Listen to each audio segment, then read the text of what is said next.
Alors, bel bonsoir tout le monde. Je vais tenter de ne pas être longue parce que j'en aurai des choses à vous dire, hein, mais on va rester concret. Vous avez entendu Marcelin, on a tenu à commencer par le résultat. Euh, Avant de rentrer dans un petit peu l'explication du travail qui a été effectué et vous expliquer en quoi et comment vos propositions ont été prises en compte, je voudrais vous lire une citation d'Aimé Césaire que j'aime beaucoup et qui est dans le thème.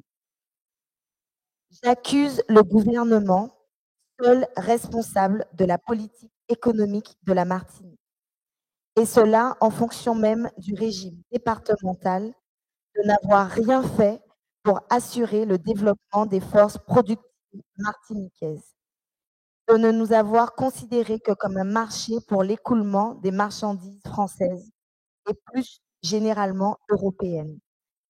C'était dans Discours des trois voies ou cinq libertés. Effectivement, il avait raison à l'époque, il a encore raison aujourd'hui. Sauf que au terme du combat qui a été effectué jusqu'à aujourd'hui, pas seulement par le HAPRAC, nous avons rappelé les organisations syndicales en 2009 et tous nos prédécesseurs militants qui ont lutté pour que nous puissions arriver jusque-là et nos ancêtres méritants également. Sauf qu'aujourd'hui, que nous avons effectué ce travail ensemble, c'était un véritable accouchement des assises populaires contre la vie chère. Ça a été comme quand deux personnes s'aiment et veulent euh, créer quelque chose, au départ, un rêve, un désir. On s'est battu beaucoup, on a pensé, on a parlé avec beaucoup de gens, on a expliqué beaucoup. euh, Malgré les problèmes et la peine et la douleur que certaines personnes pensaient qu'on ressentait, nous avons toujours été fixés sur nos objectifs. Et le temps a fait que, ne perdons pas l'objectif que nous nous étions fixés, nous avons réussi à arriver à cette étape. Les assises populaires contre la vie chère ne sont qu'une étape. Ce combat est loin d'être gagné et je pense que c'est passé, c'est pendant ces, je dirais 2 jours, parce que le premier jour, c'était l'accueil et la conférence de presse, nous a montré que nous sommes sur la bonne voie, mais nous avons encore beaucoup de travail à faire. Je tiens, à remercier les personnes qui se sont physiquement présentées ici, parce qu'elles en avaient la volonté et la possibilité.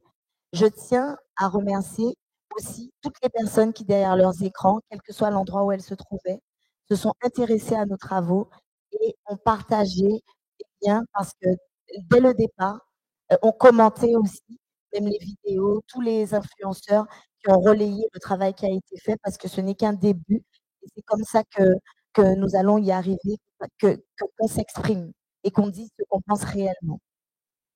Nous en sommes à un point où beaucoup de propositions ont été faites. On vous a demandé de faire des propositions, vous avez fait des propositions. Rien que sur papier, sur le site hier, on a reçu entre 30 et 35 propositions. Sur le mail, je comptais tout à l'heure parce on en reçoit encore, vu que les propositions sont reçues jusqu'au 17 juin, pour nous laisser le temps de les compiler, de les organiser et de passer le bâton relais aux députés. Il y en avait déjà entre 70 et 75, alors que ce n'est pas terminé. J'ai pas reçu, parce que mon réseau ne fonctionne pas, le nombre de formulaires qui ont été reçus, mais on vous fera un compte juste de ce qui s'est passé et nous vous demandons, pour que le rapport soit bien fait et par respect pour les personnes qui ont pris le temps d'écrire et de nous soumettre des propositions, de nous laisser le temps de vous reporter ce que vous nous avez donné, qui est très riche. Il y a eu des propositions qui ont été faites et qui étaient ciblées.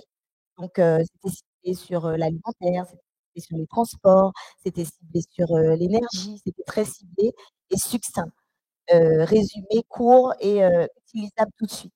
Et il y a des personnes, par mail surtout, qui nous ont fait un melting pot de tous les domaines en même temps il y a des choses qui peuvent nous servir pour les travaux d'aujourd'hui et il y a des thèmes qui sont hors sujet pour cette loi et pour ce combat d'aujourd'hui, mais il y aura un suivi hem, très minutieux de ce qui a été sorti aujourd'hui.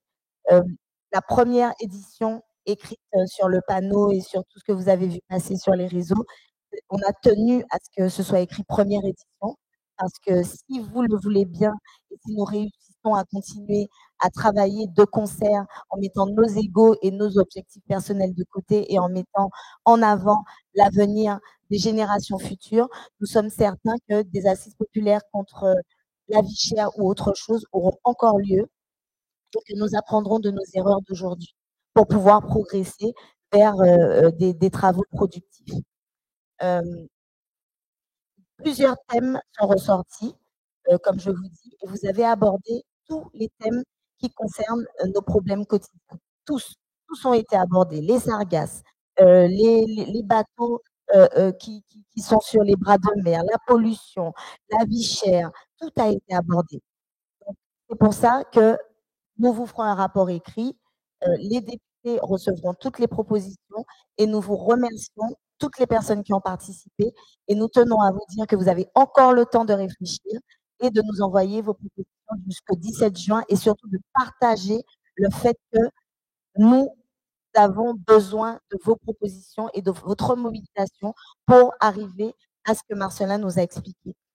Pour finir, parce que je trouve que j'ai assez parlé, je voudrais remercier toutes les personnes qui ont aidé à ce que ce projet ait lieu.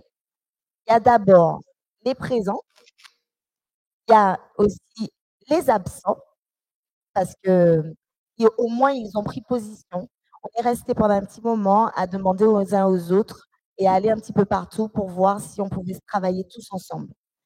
Je pense que tout le monde se souvient que pendant les mobilisations au QG à Dillon, au quartier général, nous n'avons cessé, le RPRAC, de demander à toutes les personnes qui étaient volontaires, qui voulaient faire des propositions et qui voulaient que les choses avancent, de venir nous voir physiquement. Nous, on était seulement 3 ou 4 ou avec le bureau, avec les gens qui nous entourent, avec 2 oreilles, un cerveau, on ne mangeait pas beaucoup. Vous avez vu comment on a maigri à l'époque, mais on a voulu depuis le départ que ce qui se passe aujourd'hui arrive. Certains ont décidé de se rapprocher de nous et d'autres ont décidé de rester loin. Aujourd'hui, nous avons réussi avec ceux qui étaient présents, malgré les absents, à produire un travail ensemble. Et non seulement ensemble avec les forces de la Martinique, mais aussi avec nos députés, collègues, frères de lutte ultramarins, comme on nous appelle, euh, pour pouvoir avancer sur nos problématiques communes. Et vous avez pris l'initiative de nous applaudir avant que je vous le demande, parce que c'est ce que j'allais vous dire. De regarder la personne qui est à côté de vous, de penser à des gens qui ne sont pas là, mais que vous savez qui avaient à cœur d'être là avec nous aujourd'hui. Et applaudissons-nous parce que c'est le début d'une longue aventure.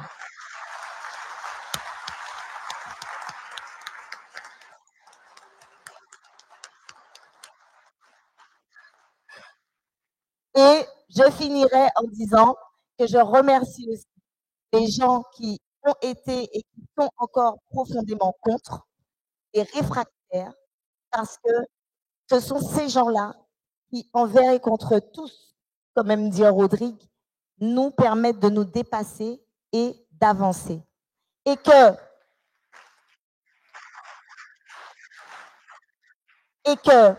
parce qu'on vous a promis qu'on se battra jusqu'à obtention, quand nous obtiendrons ce que nous souhaitons depuis un petit moment, même eux en bénéficieront et ils seront contents. Donc finalement, tout le monde aura gagné.